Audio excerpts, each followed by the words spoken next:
ഇസ്രയേലിനെതിരെ Syria പരാതി നൽകുകയാണ്. Israel വ്യോമാക്രമണം നടത്തുന്നു. IDF അവരുടെ ബഫർ സോൺ വിപുലീകരിക്കുന്നു. ഇങ്ങനെയുള്ള പരാതികളാണ് സിറിയയുടെ ഇടക്കാല സർക്കാർ മുന്നോട്ട് വയ്ക്കുന്നത്. UN സുരക്ഷാ സമിതിക്കാണ് ഈ പരാതി നൽകിയത്. സിറിയയിൽ വ്യാപകമായി ഇസ്രയേൽ ആക്രമണം നടത്തിയിട്ടും കഴിഞ്ഞ കുറച്ച് ദിവസങ്ങളിലായി ഇടക്കാല സർക്കാർ മിണ്ടാതിരിക്കുന്നതെന്ത് എന്ന് എല്ലാവരും ആശ്ചര്യപ്പെട്ടിരിക്കുകയായിരുന്നു. പുര കത്തുമ്പോൾ വാഴ വെട്ടുകയാണ് ഇസ്രയേൽ എന്ന് കരുതുന്നവരും ഉണ്ടായിരുന്നു. ഏതായാലും തീവ്രവാദത്തെ തടയാൻ മുൻകൂട്ടി എടുത്ത ഈ നീക്കം അംഗീകരിച്ചും അതിനെ അനുമോദിച്ചും പലരും രംഗത്തെത്തി. ഏതായാലും ഇസ്രയേൽ പിന്നോട്ട് പോകുന്ന ലക്ഷണമില്ല. സിറിയയുടെ തെക്ക് പടിഞ്ഞാറൻ ഭാഗത്തുള്ള സ്വീദ നഗരത്തിലും ഡമാസ്കസിലും ഇസ്രയേൽ ആക്രമണം തുടരുകയാണ്. ബഷാർ അൽ അസദിൻ്റെ പതനത്തിന് ശേഷം ഇസ്രയേൽ ഒട്ടും സമയം പാഴാക്കിയില്ല എന്നത് ഇവിടെ നമ്മൾ ശ്രദ്ധിക്കണം. വിമതരുടെ അല്ലെങ്കിൽ ഈ വിമത സേനയുടെ കയ്യിൽ അകപ്പെടാതിരിക്കാൻ എല്ലാ സിറിയൻ സൈനിക കേന്ദ്രങ്ങളിലേക്കും അവർ ബോംബെറിഞ്ഞു. ഏകദേശം 500 ലക്ഷ്യസ്ഥാനങ്ങൾ അവർ അടിച്ച് തകർത്തു എന്ന് വേണം പറയാൻ. നാവികസേനയുടെ കപ്പലുകൾ തകർത്തു. പ്രധാനമായ പടക്കപ്പലുകൾ എല്ലാം നശിപ്പിച്ചു. എന്നാൽ ഇതിനൊക്കെ അപ്പുറത്തേക്ക് സിറിയയിലെ ഏറ്റവും ഉയരം കൂടിയ കൊടുമുടിയായ മൗണ്ട് ഹെർമോൺ അവർ പിടിച്ചെടുത്തു.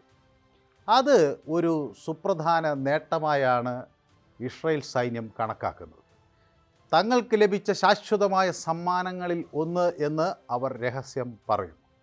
ഈ അധിനിവേശം താൽക്കാലികമാണ് എന്ന് അവർ പുറത്തേക്ക് പറയുന്നുണ്ടെങ്കിലും അങ്ങനെയാണോ എന്ന് സംശയിക്കുന്നവർ ഉണ്ട്. ഇപ്പം ലെബനൻ, സിറിയ, ഇസ്രയേൽ എന്നീ രാജ്യങ്ങളെ സംബന്ധിച്ച് നോക്കുമ്പോൾ ഈ മേഖല വളരെ തന്ത്രപ്രധാനമാണ്. ഇതൊരു ഉയർന്ന സ്ഥലമാണ്. അപ്പോൾ അതുകൊണ്ട് തന്നെ ആ ഉയർന്ന സ്ഥലമാണ് എന്നുള്ളത് കൊണ്ട് തന്നെ സൈനിക നീക്കങ്ങളിൽ അത് വളരെ തന്ത്രപ്രധാനമാണ്. 50 വർഷക്കാലം ഇസ്രയേലി സിറിയൻ സേനകളെ വേർതിരിച്ചിരുന്ന ഒരു ബഫർ സോണാണിത്.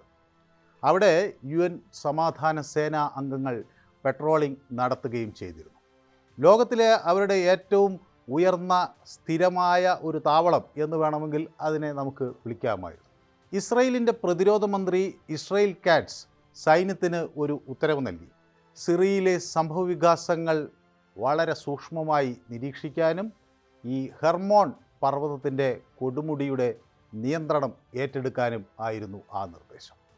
ആ നിയന്ത്രണം നിലനിർത്തുന്നത് വളരെയധികം പ്രധാനപ്പെട്ട ഒരു കാര്യമായാണ് അവർ കണക്കാക്കുന്നത്.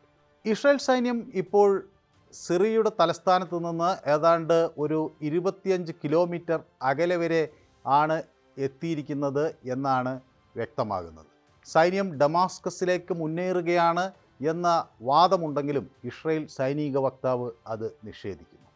1967 യുദ്ധത്തിൽ ഹെർമോൺ പർവ്വതത്തോട് ചേർന്നുള്ള തെക്കു പടിഞ്ഞാറൻ സിറിയയിലെ തന്ത്രപ്രധാനമായ പീഠഭൂമിയായ ഗോലൻ കുന്നുകൾ ഇസ്രായേൽ പിടിച്ചെടുത്തിരുന്നു. 1973 അപ്രതീക്ഷിതമായ ആക്രമണത്തിലൂടെ പ്രദേശം തിരിച്ചുപിടിക്കാൻ സിറിയ ശ്രമിച്ചു. പക്ഷേ അവർ പരാജയപ്പെട്ടു. 1981 ഇസ്രായേൽ അത് വീണ്ടും പിടിച്ചെടുത്തു. അന്താരാഷ്ട്ര നിയമപ്രകാരം ഈ അധിനിവേശം ഒരു നിയമവിരുദ്ധമായ കാര്യമാണ്. എന്നാൽ ട്രംപിൻ്റെ ഭരണകാലത്ത് ഗോലൻ മേഖലയിലുള്ള ഇസ്രായേലിൻ്റെ അവകാശവാദം അമേരിക്കയും അംഗീകരിച്ചു. അപ്പോൾ ഇസ്രായേൽ പതിറ്റാണ്ടുകളായി ഈ ഹെർമോൺ പർവ്വതത്തിൻ്റെ താഴ്വരകളും അതിനു ചുറ്റുമൊക്കെ കൈവശം വെച്ചിരിക്കുകയാണ്. പക്ഷെ കൊടുമുടി സിറിയയിൽ തന്നെയായിരുന്നു. സിറിയയുടെ ആഭ്യന്തര കാര്യങ്ങളിൽ ഇടപെടാൻ ഞങ്ങൾ ഉദ്ദേശിക്കുന്നില്ല എന്ന് ഇസ്രായേൽ പറയുന്നു. പക്ഷേ സിറിയയിലെ 100 കണക്കിന് ലക്ഷ്യസ്ഥാനങ്ങളിലേക്ക് അവർ ബോംബെറിയുന്നു. ബഫർ സോൺ പിടിച്ചെടുക്കുന്നു. ഇതിനൊക്കെ ശേഷം ബെന്യാമിൻ നെതന്യാഹു പറയുന്നു, ഞങ്ങളുടെ സുരക്ഷ എന്ന കാര്യത്തിന് മുൻകരുതൽ നൽകുന്നു. അതിനാവശ്യമായതെല്ലാം ചെയ്യാൻ തീരുമാനിച്ചിരിക്കുന്നു. ഇസ്രായേലിൻ്റെ നിയന്ത്രണത്തിലുള്ള ഒരു പ്രധാന സ്വത്താണിപ്പോൾ മൗണ്ട് ഹെർമോൺ കൊടുമുടി.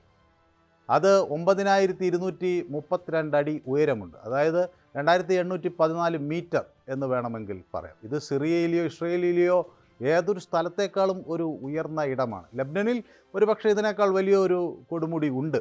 എങ്കിലും അത് സിറിയയെ സംബന്ധിച്ചിടത്തോളം വളരെ തന്ത്രപ്രധാനമാണ്. സിറിയയിലെ പല പ്രദേശങ്ങളിലേക്കും നിരീക്ഷണം നടത്താൻ ഈ സ്ഥലം വളരെ ഫലപ്രദമായി ഉപയോഗിക്കാൻ കഴിയും. ഒരു ആക്രമണം ഉണ്ടാകുന്നു എന്ന് മുൻകൂട്ടി അറിയാൻ ഈ ഒരു സ്ഥലം കയ്യിലുണ്ടെങ്കിൽ എളുപ്പമാണ്.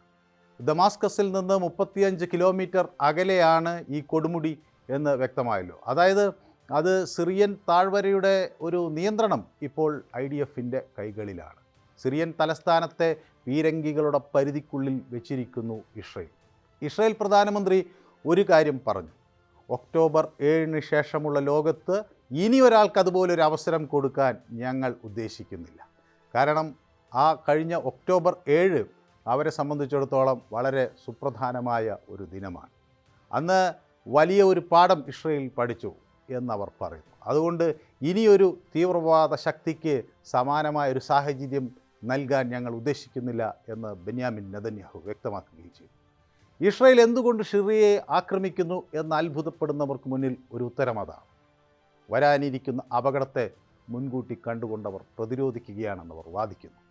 പക്ഷേ അത് ശരിയാണോ എന്ന് തീരുമാനിക്കേണ്ടത് ലോകരാജ്യങ്ങൾ കൂട്ടായി ആവണം എന്ന് കരുതാം. സിറിയ മുന്നോട്ട് വയ്ക്കുന്ന അവരുടെ പരാതി വളരെ നീതിപൂർവമായി പരിശോധിക്കാൻ ഐക്യരാഷ്ട്രസഭ തയ്യാറാകും. അങ്ങനെ 100 ചോദ്യങ്ങൾ ഉയരുകയാണ്.